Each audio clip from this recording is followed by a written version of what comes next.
Ospital ang bagsak ng isang lalaki sa Caloocan City matapos hatawin ng tubo.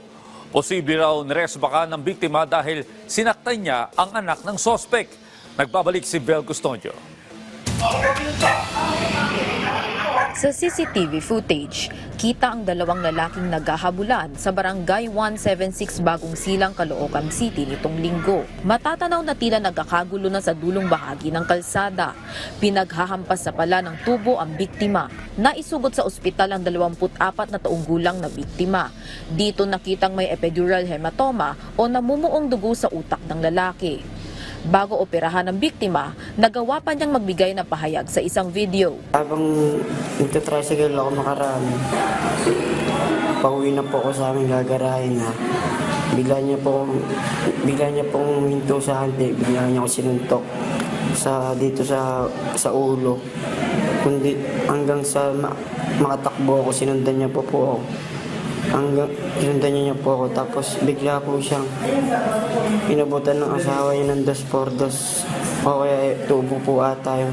Anak niya, inabutan niya rin po na hindi ko po alam kung ano po inabot sa kanya.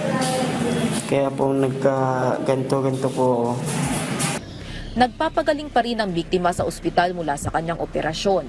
Ayon sa mga testigo, niresbakan ang biktima. Sabi niya, binugbog daw po ng kapatid ko yung anak niya, na 5 tao raw po.